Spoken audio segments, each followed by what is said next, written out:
Good afternoon, and thank you for joining us today. Before we begin, a reminder to the media that they may now press star one at any time to line up for questions. The question and answer portion will take place after the speeches. I will now invite MLA Rolly Russell to begin the event. MLA Russell, please go ahead. Hello, and thank you everyone for being here and joining us today. My name is Rolly Russell. I'm the MLA for Boundaries to Milkmain, as well as the Parliamentary Secretary for Rural Development for BC. And I'm very pleased to be joining you today from the traditional territory of the Inuktitut-speaking people, and I'm delighted to be your MC today. I'll introduce our guest speakers. We have Andy Fillmore, the Parliamentary Secretary to the Federal Minister of Infrastructure and Communities, Josie Osborne, Minister of Municipal Affairs, Mike Allison, Councillor of the Upper Similkameen Indian Band, Susan Hewitt, Mayor, Village of Caslow, and Sadie Hunter, Councillor from the City of Kamloops. Thank you all very much for joining us. Today, we're celebrating the launch of 3 of several projects receiving funding to help create strong and vibrant communities as we emerge from this pandemic. Our government and the Government of Canada have been working with community leaders since the start of the pandemic, listening to their unique needs and partnering together on solutions to keep our communities healthy and strong. We've heard, and indeed most of us know very well, how important a strong sense of community is for our individual well-being and our ability to thrive as communities, especially in these trying times of pandemics, wildfires, and beyond. So I'm very pleased about these announcements that to me really represent investments to build strong foundations for that sense of community and in turn, resilience for our communities. With more about the supports that are being put into place, I'd like to introduce Andy Fillmore, Parliamentary Secretary to the Federal Minister of Infrastructure and Communities. Well, thank you very much for that introduction, and it's wonderful to be virtually in British Columbia with you today. Greetings from the Atlantic coast, from downtown Halifax. My name is Andy Fillmore. I have the great privilege of being the Member of Parliament from Halifax, which I hope you'll find time to come and visit when we are able to travel more freely. And as you heard, I'm also the Parliamentary Secretary to Canada's Minister of Infrastructure and Communities, Catherine McKenna. I'm speaking to you today from Halifax, which is located on Mi'kma'ki, the traditional unceded territory of the Mi'kmaq people. And here in Mi'kma'ki, we're all treaty people. And I'm very proud to have the Mi'kmaq flag behind me that may be a new flag to folks on the West Coast. It's a pleasure to be here alongside MLA Russell, Minister Osborne, Mayor Hewitt, Councillor Allison, and Councillor Hunter. As I said, I'm here on behalf of Minister McKenna to announce funding for a number of wonderful projects to upgrade local infrastructure in the Okanagan and Kootenay region. As we've all experienced over and over again over the past few weeks, extreme weather is creating difficult challenges, notably with current wildfires in the region and across the province. The Government of Canada recognizes the hardships caused by these wildfires, and we're committed to supporting BC through these challenging times. The emotional toll of these fires is compounded by the fact that for more than a year, all Canadians have been impacted by COVID-19. We've been impacted in many different ways. From coast to coast, we have been learning to cope with a new world that we find ourselves in, and we're finally beginning to move forward emotionally, mentally, economically, and even physically now. The Government of Canada has taken strong and quick action to support communities across Canada. Through the pandemic, we've continued to make investments in infrastructure to stabilize the economy, create jobs, to build resilient communities. In fact, since the March 2020 beginning of the pandemic, over 3,700 infrastructure projects worth more than $9.9 billion have been approved. To address community needs, we've created the COVID-19 resilience stream of the Investing in Canada Infrastructure program that provides up to 80 cents on the dollar for pandemic resilient projects and 100% in the territories and in projects intended for Indigenous communities. This fund also gives provinces and municipalities additional federal support for a wider range of infrastructure projects, which leads me to why we're here today.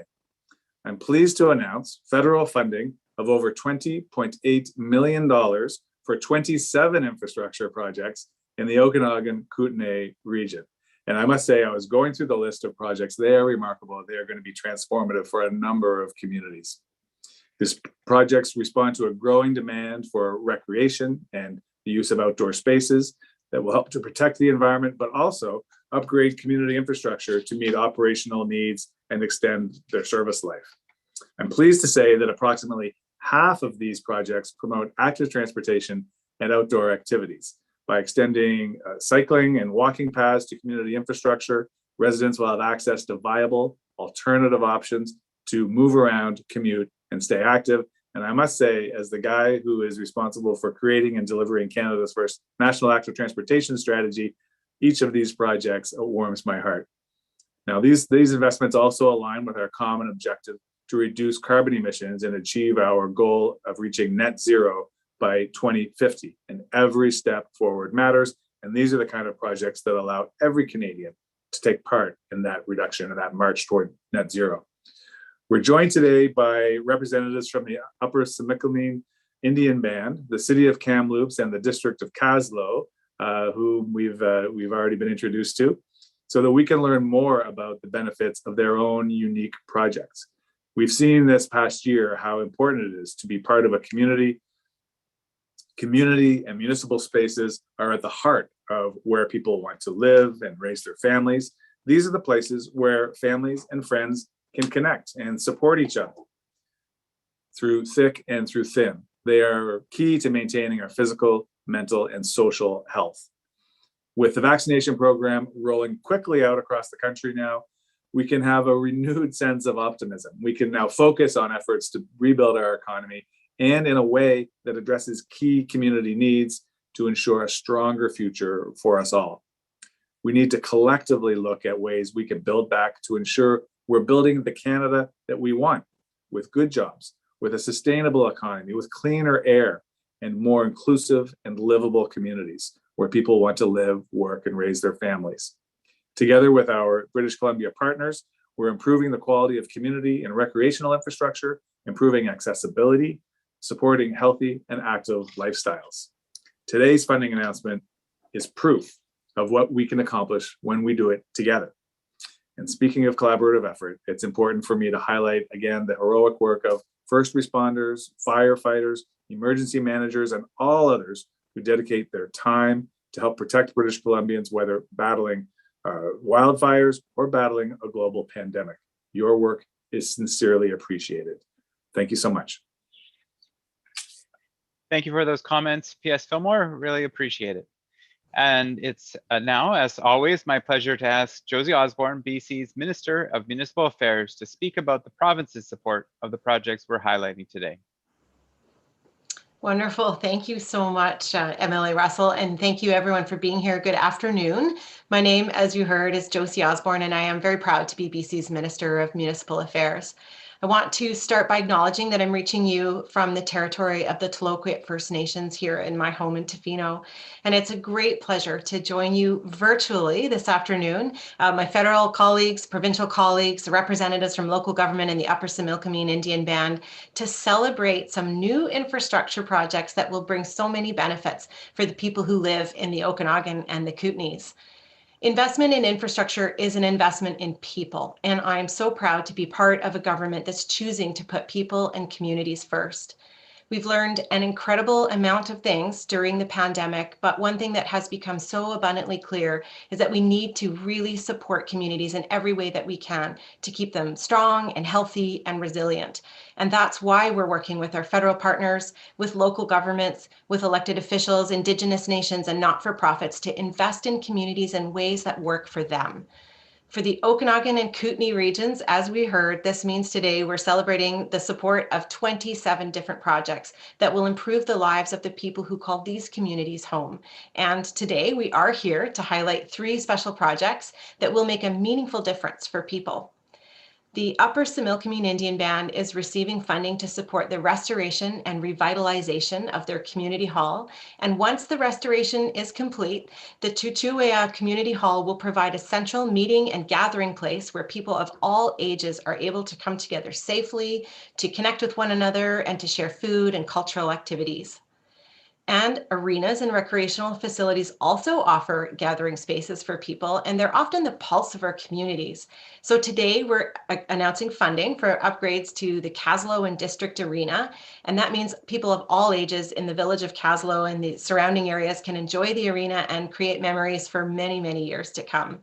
This project provides safety improvements to the arena. It includes replacement of aging ice making equipment and upgrades to fire safety and electrical systems. And this is important so people can have peace of mind knowing that their safety comes first when they're playing hockey or they're skating or participating in other activities. Active transportation networks are definitely becoming more and more important as communities across BC work to promote active lifestyles and help contribute to people's health and well-being. So I applaud the City of Kamloops for their vision to create more active and fresh air options for people to get around their beautiful city. We are investing in an expansion of the north-south Kamloops bicycle corridor, and this means that pedestrians and cyclists of all ages can be active, they can commute easily, and they can access local services, all while contributing to a healthy environment. The project will complete the north-south bike lane corridor, it will improve sidewalks, and it'll add multi-use pathways, and this means that everyone has a way to get around safely and enjoy the community. In partnership with our federal colleagues, we want to help revitalize communities and increase the ability for people to gather and support local businesses as they recover from the pandemic. So these projects that we're spotlighting today are among the many others located throughout British Columbia that we're announcing under the COVID-19 Resilience Infrastructure Stream. From renovations to the Kootenay Regional Health Centre to upgrades for the Cranbrook City Hall and Lakeshore Drive improvements in Summerland, we're committed to supporting projects that deliver the services that people count on.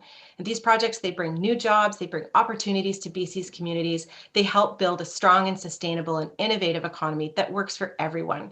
So we're excited, I'm definitely excited to be partnering with all levels of government through the Investing in Canada Infrastructure Program for projects that benefit British Columbians and their communities today and well into the future. I want to say thank you so much for joining us today. I'm really looking forward to hearing from the community leaders that we have gathered with us today and hearing about their projects. Thank you. Thank you, Minister Osborne.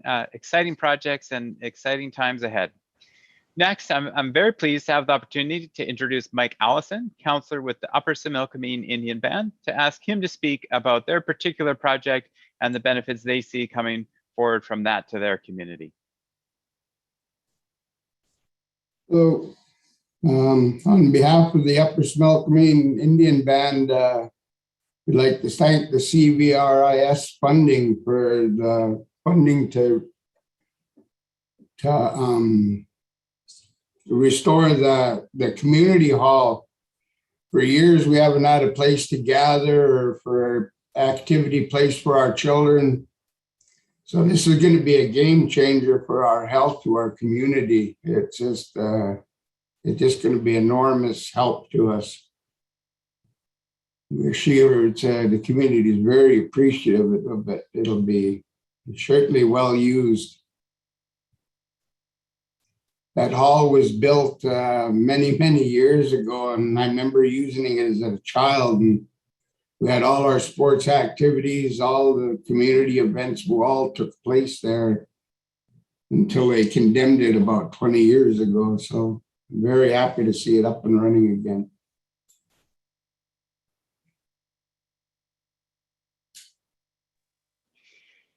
Thank you, Councillor Allison. Just the day before yesterday, I was in Headley, and we were talking specifically about how important communal spaces such as that are in our rural small communities. So thank you for that.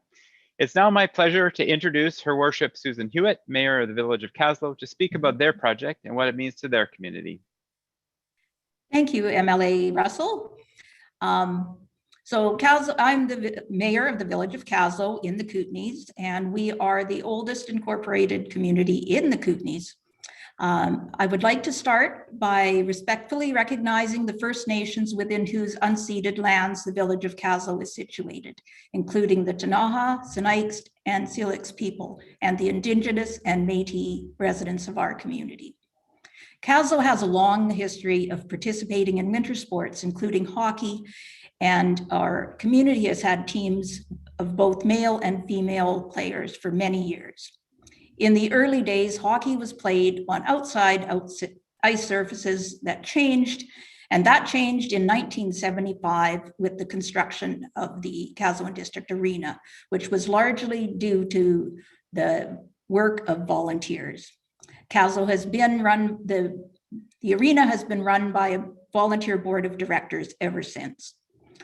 We would not have such a wonderful facility in our little village without the efforts of the dedicated volunteers and support of our community.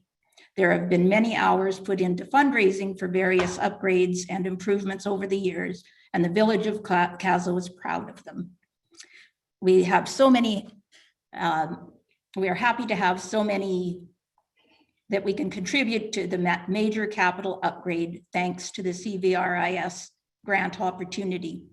Our arena is the hub for winter activities, events, and tournaments. Over the years, the facility has seen hockey players and skaters, young and old, participate. Many former players return year after year to participate in the annual jamboree just before Christmas. For many local families, hockey is in their blood, and my family is no exception. My husband's grandfather and grandmother both played in the early days of Caslo, as did he and his siblings, and both of our boys played as well. I also fell in love with the sport of hockey and played on a local women's team for 20 years. We look forward to the renewal and to welcoming everyone back to the arena this winter, knowing we can safely serve Caslowan area for years to come. Thanks again to the federal and provincial partners for providing this funding that will go towards a great project benefiting the health and well-being of Caslo. Thank you. And thank you, Mayor Hewitt. Community sports are certainly key ingredients to building vibrant communities, and so thank you for your energy there. And now I'd like to introduce Kamloops Councillor Sadie Hunter, who will speak about their community project. Thank you, MLA Russell, and to Minister Osborne and Parliamentary Secretary Fillmore. It's nice to see you all today, along with my municipal colleagues. My name is Sadie Hunter, and I'm a councillor in the City of Kamloops. I want to start by acknowledging that the City of Kamloops is on the traditional and unceded lands of the Tecumseh-Secwepemc, and my thoughts are with this community today. They had some news to share earlier today, so my thoughts and my hearts are with them as well today, so I wanted to take a moment to acknowledge them as well. As a community, we're very encouraged by the significant commitment from the provincial and federal governments to make our city more cycling, pedestrian, and transit friendly.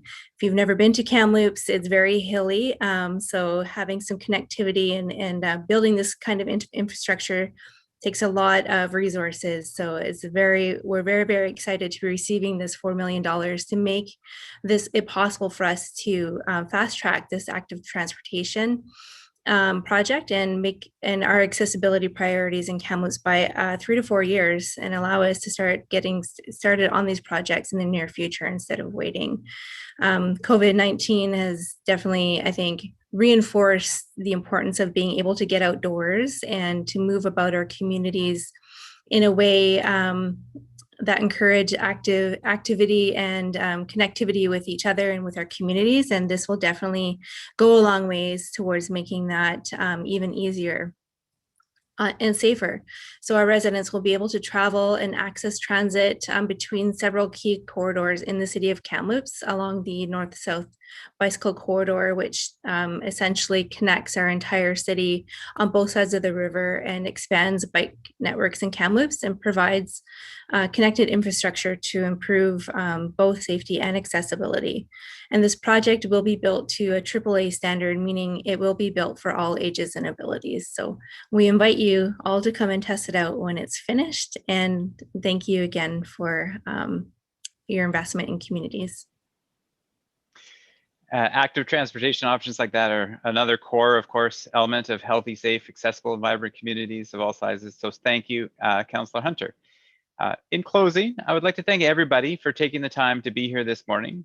And I want to acknowledge specifically the support of the Upper Similkameen Indian Band, the Village of Caslo, City of Kamloops, and our federal partners for helping to bring these projects to life. So thank you all. We will now begin our question and answer session with the media. Thank you, everyone. As a reminder to reporters on the phone, please press *1 to enter the queue. That's *1 to ask a question. You're limited to one question and one follow-up today. Please also remember to take your phone off mute, as you are not audible until your name is called. Before we begin, I'll just ask our speakers to pose for just a moment for a quick group photo. So if everyone can smile for their cameras for just a moment. That's great. Thank you so much. Moving on to our questions today, we have our first question from David Wiley with the Daily Courier. David, please go ahead. Hi there. Thank you very much for the opportunity to ask the question.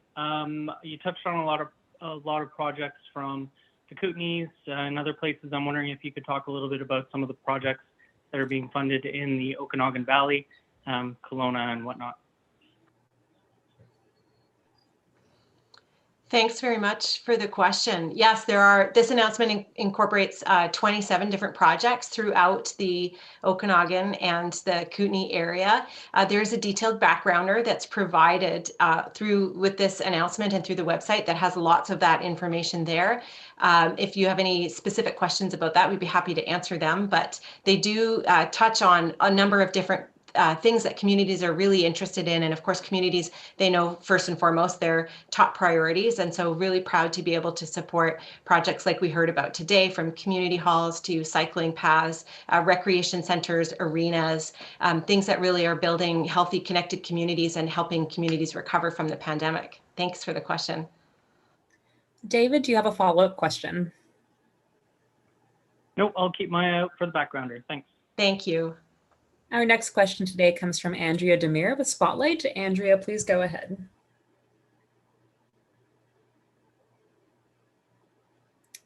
Andrea, do we have you on the line, or are you muted? Sorry. Andrea. Hello? Yeah, go ahead, Andrea. Okay.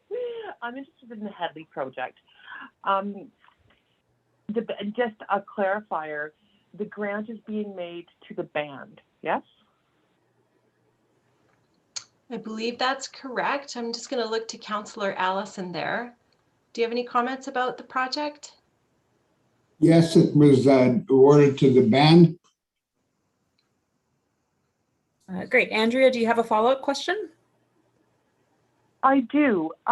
If Councillor Allison could speak to the importance of the community hall, particularly in light of the fact that the band has lost its church tragically recently. Well, the community hall will provide a gathering place. It'll be for a space for our elders, for our youth, sports activities. It'll be a muster point. There's just so much potential for that, for the community, for the band and the local community around us.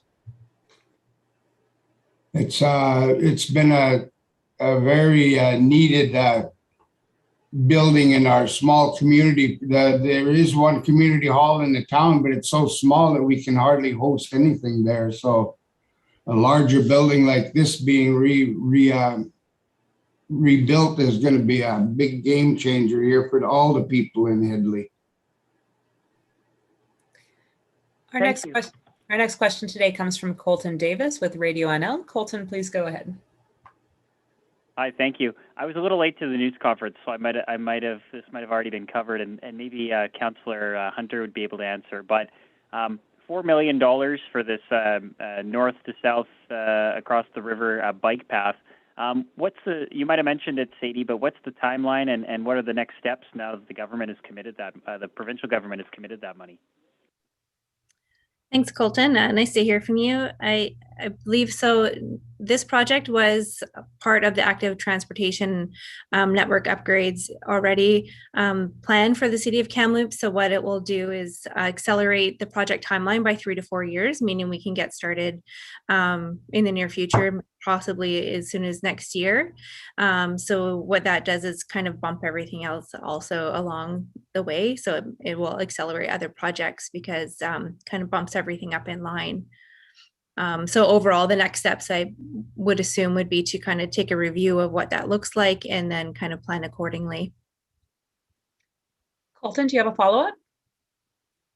Yeah, just unrelated for Minister Osborne. Minister, I know you met with the mayor of Kamloops and the city manager last week in regards to secondary roads in and out of Juniper Ridge. That's the community that had to evacuate because of that lightning-caused wildfire on Canada Day. Can you just comment on how that conversation went in your mind, and what role do you have in expediting a secondary road, a new road being built in and out of Juniper, because I know this has to cross some Crown land as well? Thanks very much for the question. Yes, we had an excellent meeting along with Minister Conroy from the Forest Land, Natural Resource Operations and Rural Development. Really pleased to be able to hear directly from the mayor and from the CAO to talk not only about the issues that were faced with the evacuation and that particular community at Juniper Ridge, but also just to talk more generally too about the impacts of the wildfires on the community. And I want to just comment right now that the leadership is extraordinary, and really pleased to be able to be in touch with the leadership of the city. So the role of municipal affairs, we're here, we support definitely all local governments across BC, able to help put them in touch, put leaders in touch with different departments or different parts of the province of British Columbia, parts of the government. And so we'll be working with them, with the city, supporting them, and they'll be in some direct conversations with different ministries that have a responsibility for this, so that we can support them as quickly as possible. And it's something that's very important to the community. Thanks for the question. And that's all the time we have for today, everyone.